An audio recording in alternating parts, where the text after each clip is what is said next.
I'm a 24-year-old man with a wife who is 23. I'll be 25 very soon. We have been together for 8 years, and next month we will have been married for 5 years. I work a full-time job as an oil rig operator, but I work locally, so I am home every night. I put in 50 to 60 hours a week, and if anybody here knows anything about oil field work, there is nothing physically easy about the job. As a rig operator, which means I am the boss on the rig, I have even more added stress on top of the job. But I do this day in and day out without complaint. I pay all the bills, I fix the vehicles, I do the yard work on our massive yard, and I handle house repairs. I do everything I'm supposed to do. First off, I would like to note that we do not have kids, so there are no excuses there. In the 7 years we've been together, I have never made my wife hold a job unless she wanted to, but there are stipulations for things like that. We agreed she would not have to work as long as she meets the 4 basics: clean the house, cook dinner, and put out every now and then. She does none of these things. The only thing she does for work these days is every other week, for 4 days, she watches our nephews while their mom works, which is fine. It has been about 3 months since I started counting, and in these 3 months, she has cooked twice, cleaned maybe once. The dishes in the sink have been there for about a month, and intimacy? Forget about it. On top of these things, she makes money from watching the kids, yet she still always wants me to pay for everything. She is a money blower.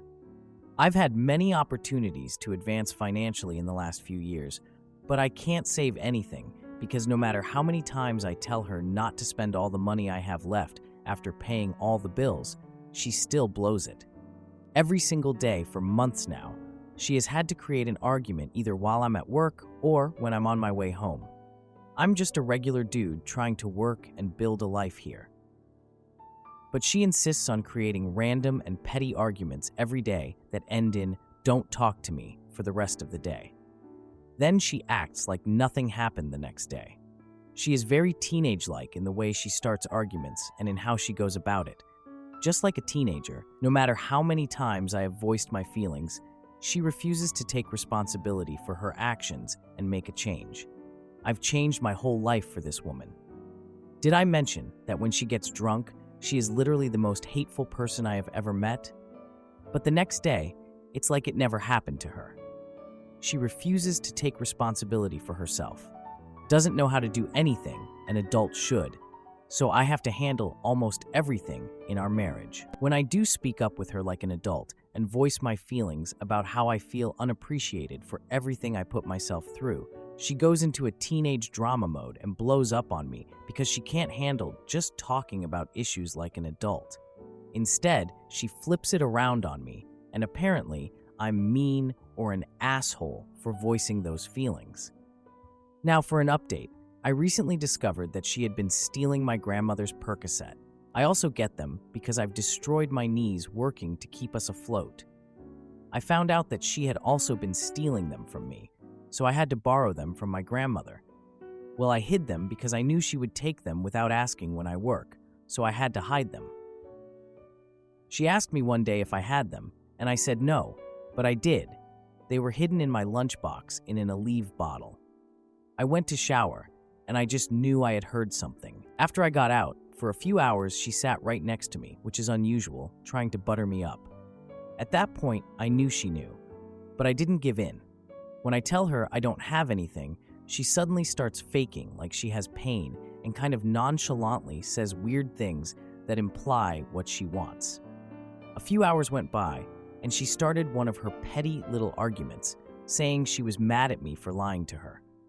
When I asked about what she said, "I do have medicine," I found out that she had been going through my stuff.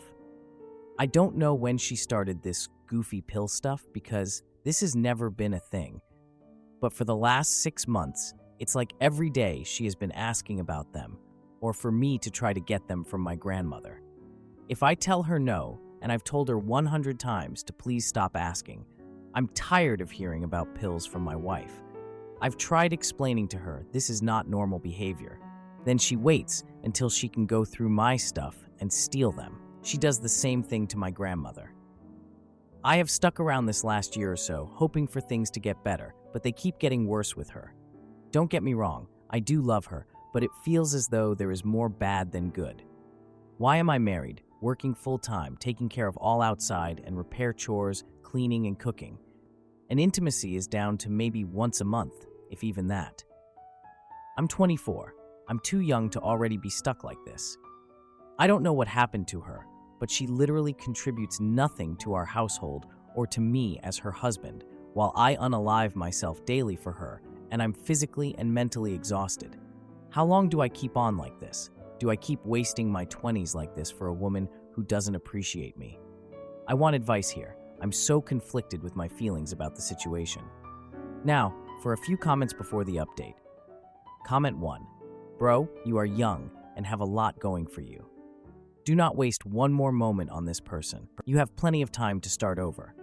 There are lots of women out there looking for a decent man. You need to hire a lawyer as soon as possible. Get your finances in order and move on. Definitely take your time getting back to dating. It is essential that you take your time to heal and find someone who is compatible and has the same values. Do not settle. Comment 2. At 24, you are way too young to be putting up with this. Not just the stealing and gaslighting, but all of it. At any age, but especially at 24, send her packing before she has children. You will have to pay for forever. You make money and must be in good shape to have a job like that. Hire a maid to clean, learn to cook or eat out or order in, and you'll find plenty of age-appropriate women who will be happy to fool around with you. Now for the update. A couple of weeks later, I got a call from my mom asking me to come over for a family dinner. She said they wanted to celebrate my dad's promotion at work and really wanted the whole family there. I invited my wife, but she hesitated, saying she had plans with friends. I reminded her that family dinner was important, but she insisted on going out instead. So, I went to the dinner alone, feeling the weight of the silent treatment and recent arguments. At the dinner, my sister Kate brought her new boyfriend, and everyone seemed cheerful and didn't notice my home life drama. During dinner, my dad made a toast and joked about being proud of his family. After dinner, while everyone was chatting, I got a text from my wife. She sent a picture of a party with her friends, clearly having a good time. As the night went on, my brother Jake and his wife shared their baby plans. I felt this twinge of pain because I wanted all that. I wanted a family too, but I was stuck in this mess. A few days later, while cleaning, I found an empty pill bottle in the bathroom. The label was from my prescription pain medication that had gone missing again. I confronted Olivia about the bottle, but she got all defensive and dismissive. Tensions escalated, leading to a shouting match about trust and responsibility. She stormed out of the house, saying she needed space. A week later, I got a text from Olivia saying she was staying with a friend. Not wanting to escalate things further, I didn't respond, focusing on work. I got a call from my mom about a family barbecue that weekend. I went to the barbecue, hoping for a distraction from my home issues. At the barbecue, I noticed my sister Kate whispering with Olivia's friend. Curious, I approached them and overheard them talking about Olivia's recent behavior. My sister said that Olivia had been acting strangely, disappearing for hours at a time. After the barbecue, I went home to find Olivia sitting on the couch. She looked upset and confessed she had been taking more than just the pain medications. I was shocked and asked what she meant by that.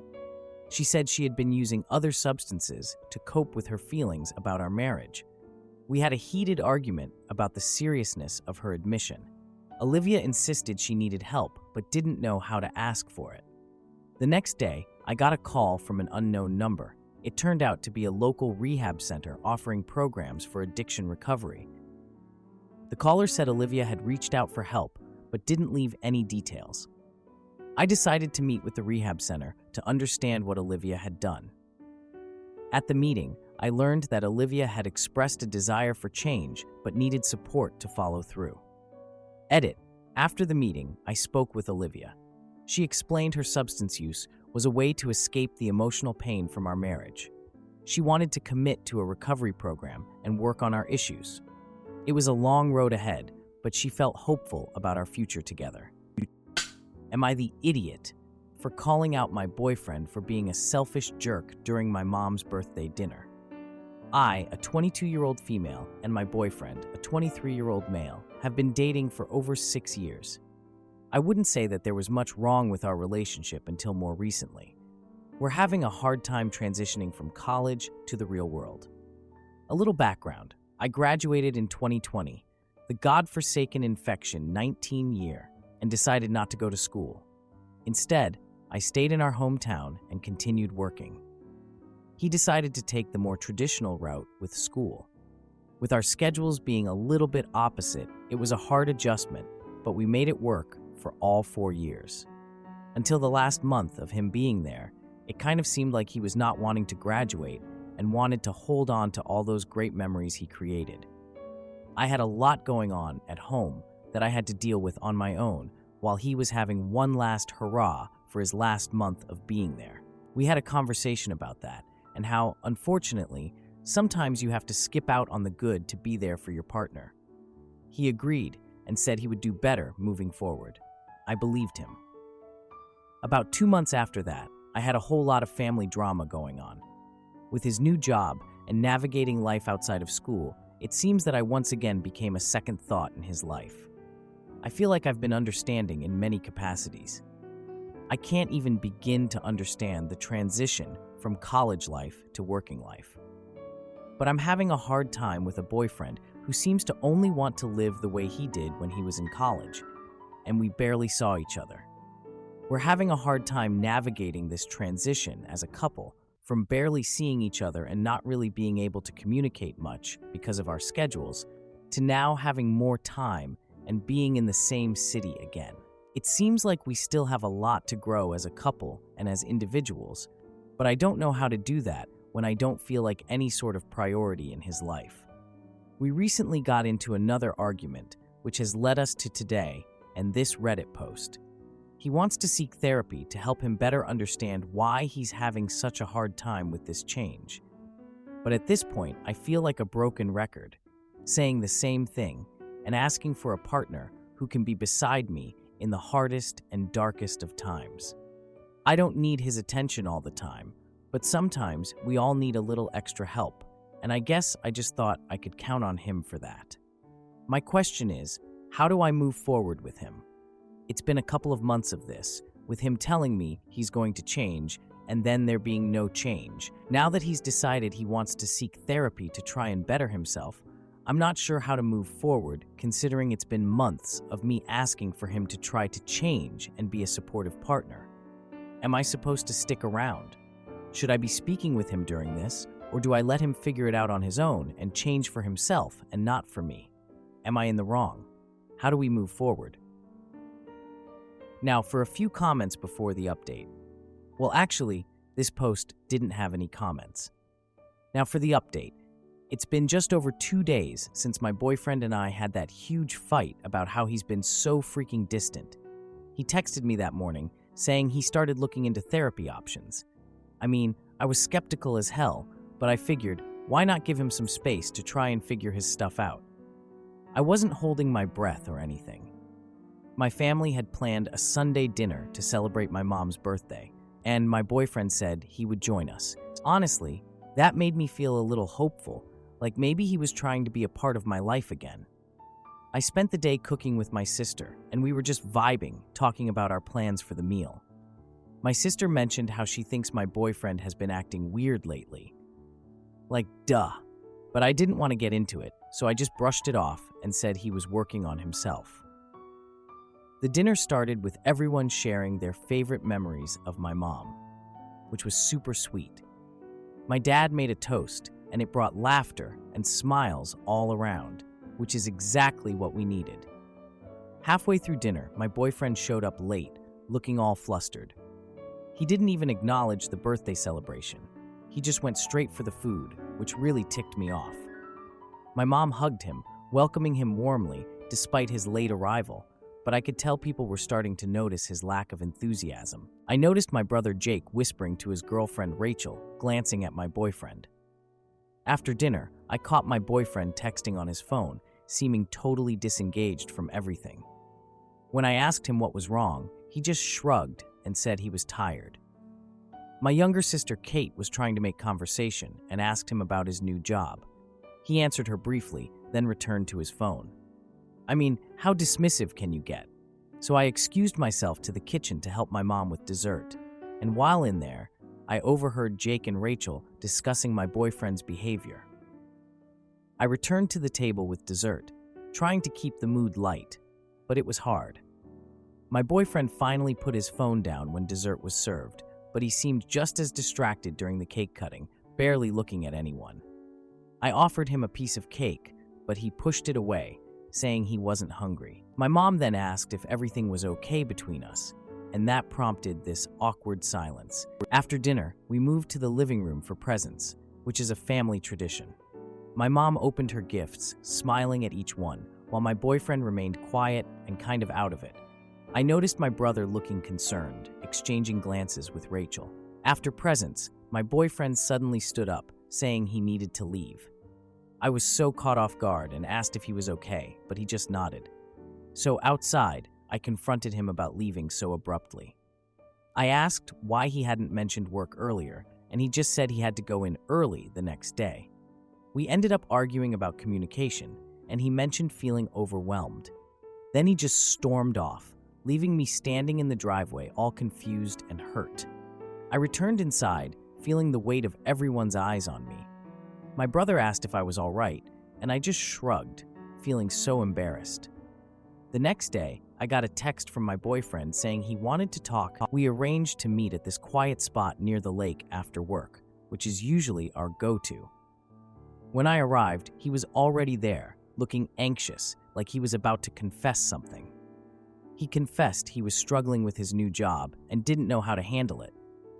Like, what did he think was going to happen, that he would just get through this new transition without any problems? We talked it out, and as we wrapped up, he suggested we take a break to figure things out. I just felt this pit in my stomach. I mean, what's the point of being in a relationship if you're just going to check out when times get tough? Edit. I know people are concerned about my boyfriend's mental health, but he has no history of mental illness. He recently graduated and started a new job in a competitive field, which is stressful. I suggested he talk to his family about this. He declined, saying they wouldn't understand. Am I the idiot for ending a 4-year relationship because my boyfriend couldn't commit? I've been with my boyfriend, who is 30 years old, for almost 4 years. We have a great relationship, rarely fight, respect each other, trust each other, and love each other more than anything in this world. However, he struggles with severe relationship anxiety and goes back and forth between committing to me fully, talking about marriage and getting engaged, and then retracting those thoughts because of all the nerves and anxiety he experiences when thinking about taking the next step. We've been in this cycle for almost 2 years, and I have been extremely patient and understanding. I've shown him different ways to process all of these feelings, such as journaling, encouraged him to go see a therapist, which he did, and given him a safe space to share these feelings so he never feels attacked or scared. We finally reached a point in our relationship where I really want to grow and take the next step. I want marriage, kids, the whole 9 yards, and I know he does too, but he gets overwhelmed every time we get serious about taking this next step and then tells me he's not ready yet. At first, he thought it was me, but then he learned about his anxiety patterns, which helped immensely. He finally decided that he is fully committed to me and wants to get engaged before next year, but anytime the topic of rings comes up, he shuts down or disengages completely. So I just sat him down to have a long conversation with him, and he is back to saying he's nervous, has anxiety, and isn't feeling the same excitement I have about all of this. I became truly angry, which I have never done, and basically told him it's not fair that he keeps wavering on this decision, because I have done everything he needs, and asked when it comes to this topic, and given him the space he needs to think this through. For context, I made him leave the house a few weeks ago so he could truly reflect on this decision and determine if this is something he wants. We went no contact during that time. He finally came home earlier than he was supposed to tell me that he wants to get married, have kids, and start this process, and he apologized for dragging his feet. So we started the ring shopping phase when I noticed I was the only one initiating these conversations, which prompted this discussion. Now I'm at a complete loss. At this point, I don't know what to do. Do I leave it alone and allow him to come to this decision on his own without bringing it up again? Do I leave knowing he might regret it for the rest of his life if he doesn't get his act together? Can someone please help me? I've always been a strong woman who knows her worth, and I'm reaching a point where I feel like I'm sacrificing far more for him than he is for me. Still, I also know he is the one I want to be with. We have such a special and loving relationship, nothing like I have ever had or seen in any of my friends. It's always been this one issue that trips us up, and I don't know what to do anymore. Now, for a few comments before the update. Well, actually this post did not have any comments. Now for the update. I know I posted before about wanting to end things with my boyfriend, but I think I'm doing it now. One day after we had a chat about our future, I got a text from my boyfriend asking if we could meet up at our favorite pizza place. It was kind of random, but I was just like, whatever, and agreed. We always sat in the same booth, because that's just our thing, and it felt like home. The smell of melting cheese and fresh basil was really comforting, but it was hard to focus on that because he was acting kind of off. During the whole meal, his phone was buzzing on the table, and he just kept looking at it. I know he has anxiety, and I try to be patient with him, but I was getting really frustrated. I mean, it's been almost 4 years, and we're still in the same place. After a few bites of pizza, he finally looked up at me, a little hesitantly, and said he felt overwhelmed. I listened, but inside I could feel my frustration building up because he said he needed more time. Then he brought up a coworker of his who just got engaged, and I could see the panic in his eyes. We finished our meal in silence, and the air was just so heavy.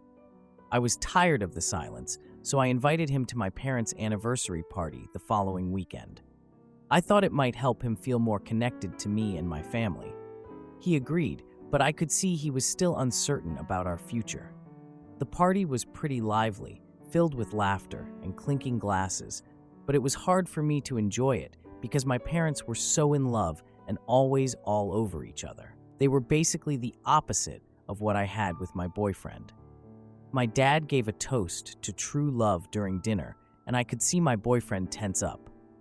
Then my younger sister asked me when I planned to get engaged because I was taking too long.